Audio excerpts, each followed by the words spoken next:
Next हम जाएंगे doctor Mufasil. Doctor Mufasil Dr. Mufasil Dingankar, he firmly believes in self-healing potential of every human being. इसी के बारे में प्रीच करके आए हैं और प्रैक्टिस भी करके आए हैं। वो मेडिकल डॉक्टर हैं क्वालिफिकेशन, और इनका खास बात यह है कि रिसर्च में भी इन्वॉल्व हैं। क्लिनिकल ट्रायल्स, ड्रग्स के जो क्लिनिकल ट्रायल्स हैं उसमें भी काफ़ी जानकारी है इनका, और 20 साल के एक्सपीरियंस है इनका। तो thank you professor for the introduction. सबसे पहले तो माफ़ी मांगना चाहूँगा, मेरा हिंदी इतना अच्छा नहीं है क्योंकि सारा एजुकेशन इंग्लिश में हुआ है और सब कुछ इंग्लिश में ही होता है, तो कम्युनिकेशन आप जिस कंफर्टेबल लैंग्वेज में कंफर्टेबल वो बेटर होता है। तो थोड़ा माफ़ कीजिए अगर मैं कुछ ज़्यादा इंग्लिश यूज़ करूँगा। तो सबसे पहले तो मैं कहना चाहूँगा, क्योंकि 10 मिनट ही है, तो मैंने 2 पॉइंट्स सोच के आया हूँ कि क्योंकि आज का एम हमारा है कि पेरेंट्स को आज घर पे ये मैसेज लेके जाना है कि मुझे अपने बच्चे के लिए वैक्सीनेट करना है या नहीं करना है। अगर इस सवाल का जवाब आज हम 5 लोग 6 लोग दे सकें तो आई थिंक ये मीटिंग सक्सेसफुल होगी। उसके पहले मैं थोड़ा सा मेरा बैकग्राउंड देना चाहूँगा थोड़ा डिटेल में, क्योंकि क्या है, लोगों को कौन बात कर रहा है ये ज़्यादा इंपॉर्टेंट होता है, उनके क्रीडेंशियल्स बहुत इंपॉर्टेंट होती है। सो बाय क्वालिफिकेशन मैं होम्योपैथ हूँ।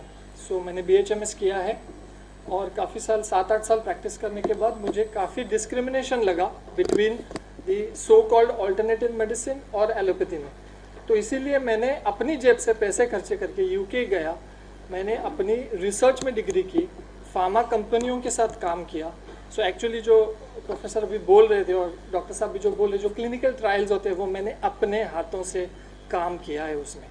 तो 2 इम्पॉर्टेंट चीज़ें मैं आज आपको यहाँ बताना चाहूँगा, क्योंकि आपको एज अ पेरेंट इसका बैकग्राउंड पता होना बहुत बहुत ज़रूरी है कि ये होता कैसे, कोई भी ड्रग इस मार्केट में आता कैसे। तो मैं 2 चीज़ें यहाँ एक्सप्लेन करना चाहूँगा। सबसे पहली चीज़, what is the science behind this.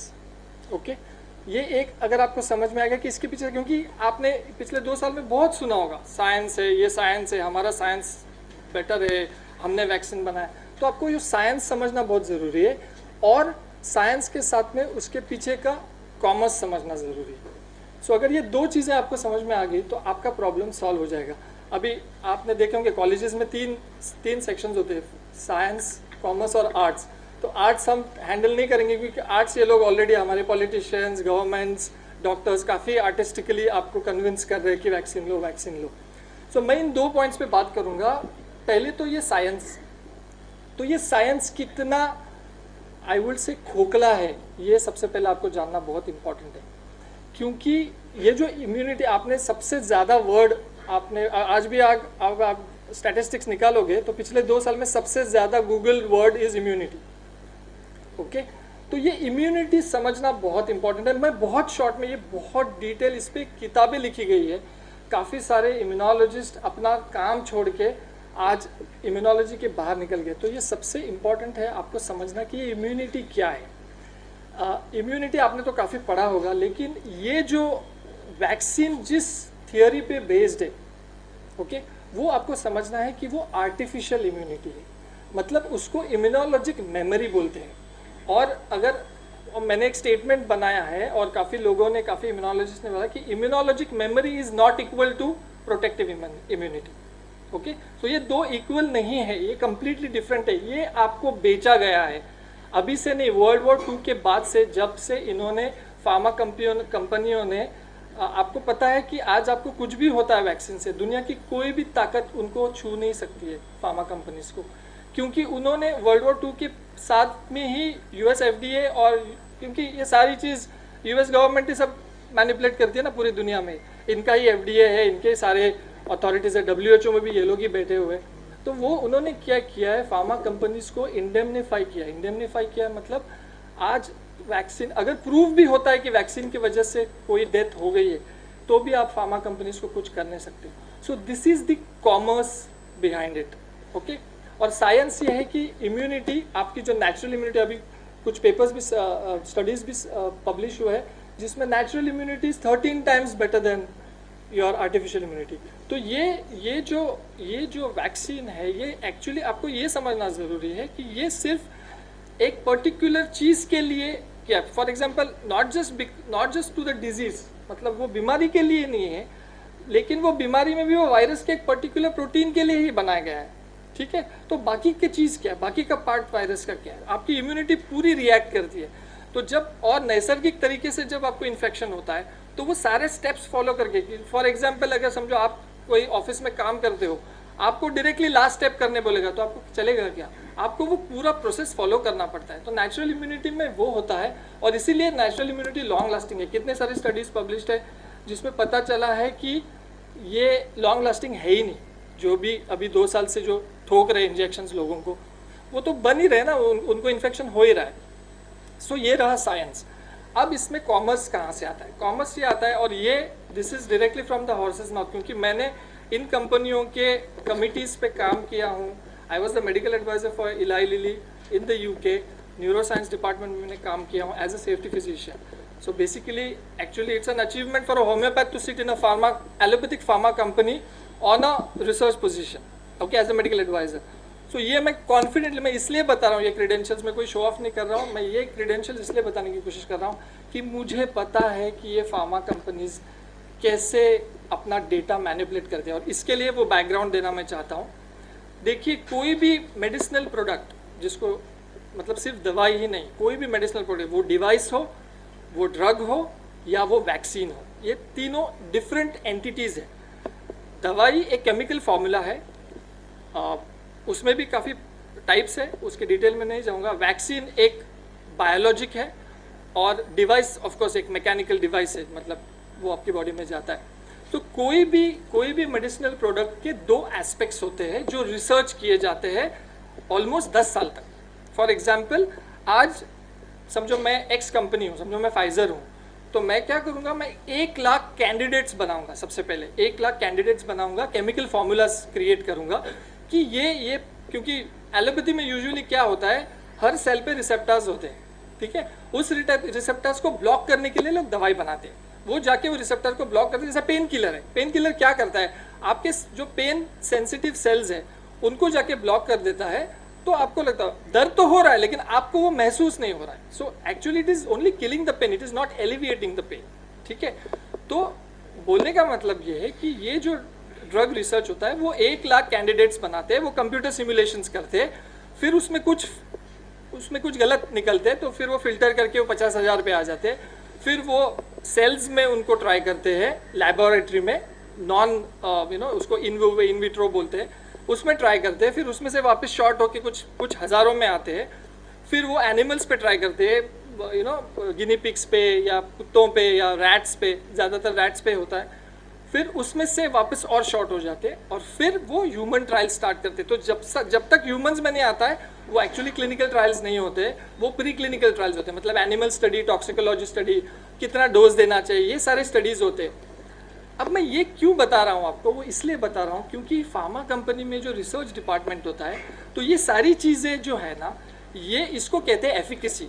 Efficacy मतलब फॉर एग्जाम्पल, अगर आपकी पेन किलिंग ड्रग है, आपका कोई मेडिसिन जो पेन किलिंग है, तो क्या वो पेन रिड्यूस करता है, ये उसकी एफिकेसी हुई। जैसे वैक्सीन है, वो इन्फेक्शन कंट्रोल करता है क्या, ये उसकी एफिकेसी हुई। लेकिन जो उसका सेकेंड पार्ट है, जो ज़माने से मतलब न्यूरेमबर्ग कोड पे बेस्ड ICH बना, इंटरनेशनल कॉन्फ्रेंस ऑन हार्मोनाइजेशन, ये सारी चीज़ें आप गूगल करोगे तो आपको पता चलेगा।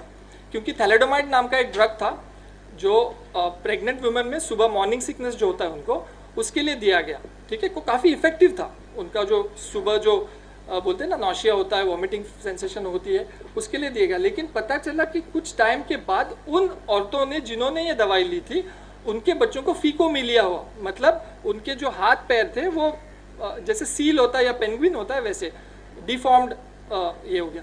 तो तब से ये सेफ्टी, कोई भी ड्रग की सेफ्टी बहुत ज़्यादा इम्पोर्टेंस हो गई। फिर यूएस, जापान और यूरोप ने मिलके ये international conference on harmonisation create किया। ये regulatory body, FDA is also part of it, but ICH ऐसी बॉडी है जो ये सारे ड्रग्स को की एफिकेसी के साथ सेफ्टी को मैच करता है। फॉर एग्जाम्पल, आपने काफ़ी सुना होगा कि वैक्सीन्स को ये बहुत एक टर्म यूज़ करते हैं कि बेनिफिट आउटवेज रिस्क, ये बोलते हैं हमेशा। ये इनका बहुत डिसेप्टिव टेक्निक है फार्मा कंपनियों की। वो स्टैटिस्टिकल मॉडल्स ऐसे बनाते हैं कि वो एफिकेसी, फॉर एग्जांपल अगर मैं कसाई हूँ, ठीक है, तो क्या मैं वेजिटेरियनिज्म प्रमोट करूँगा?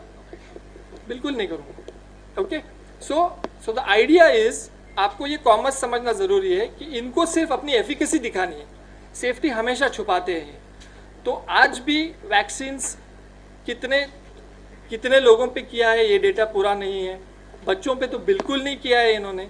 इतने शॉर्ट स्टडीज़ में आप कर नहीं सकते हो, 5 से 10 साल लगते कोई भी मेडिसिनल प्रोडक्ट को रिसर्च करने में। इनके 6 महीने में, 1 साल में कैसे वैक्सीन्स आ गए? आपको क्या गारंटी है कि जिस वैक्सीन की प्रोबेबिलिटी, जिस दवाई की प्रोबेबिलिटी 1 साल बाद आने वाली है? फॉर एग्जाम्पल, आपने कभी बैंगन नहीं खाया ज़िंदगी में, तो जब तक आप बैंगन नहीं खाओगे तब तक आपको पता नहीं चलेगा कि आपको एलर्जी है बैंगन से, बराबर है? तो ये रिस्क आप लेना चाहते हो क्या कि ऐसी दवाई लो जो रिसर्च ही नहीं हुई है? So basically you have to understand, ये लोग कभी अपना सेफ्टी डेटा नहीं देंगे, ये लोग हमेशा सेफ्टी डेटा को डिले करते। क्योंकि मैं उन कमिटीज़ पे बैठा हूँ, जब मुझे पता है, बोलते ना वो छोटा, अपने फैमिली में सबसे छोटा बच्चा होता है उसको टपली मार के चुप बिठाते बगल में। तो हमेशा हर कंपनी की जो कमिटी होती है उसमें सेफ्टी वाला जो फिजिशियन होता है उसको हमेशा कोने में बिठाते, क्योंकि उनको सबसे इम्पॉर्टेंट है लीगल, इनको इम्पॉर्टेंट है। क्योंकि अगर कोई भी फार्मा कंपनी ने एक साइड इफेक्ट लिख दिया अपने पैकेज में, तो उन पे हज़ारों केसेस होते। क्योंकि 10 साल पहले भी अगर किसी ने दवाई ली है वो, और उन्होंने बोला कि हमारी दवाई से साइड इफेक्ट होता है, तो वो केस यूएस में, इंडिया में नहीं होता है, बट यूएस यूरोप में ये होता है। इसीलिए ये लोग, फार्मा कंपनीज हमेशा डरते हैं, हमेशा सिर्फ अपनी एफिकेसी दिखाएंगे, सेफ्टी हमेशा छुपाते हैं। तो अभी भी आप एज अ पेरेंट, आपके पास वो डेटा है ही नहीं, they have not shown the safety data yet।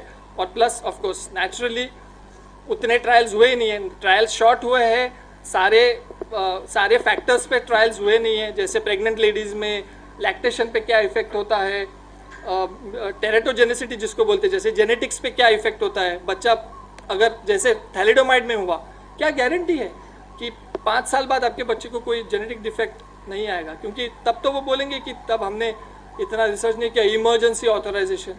और फिर इमरजेंसी ऑथराइजेशन, डॉक्टर साहब ने बोला आप इमरजेंसी ऑथराइजेशन में कंपलसरी कर ही नहीं सकते हो। इमरजेंसी मतलब इमरजेंसी, जो मर रहा है उसी को दे दो।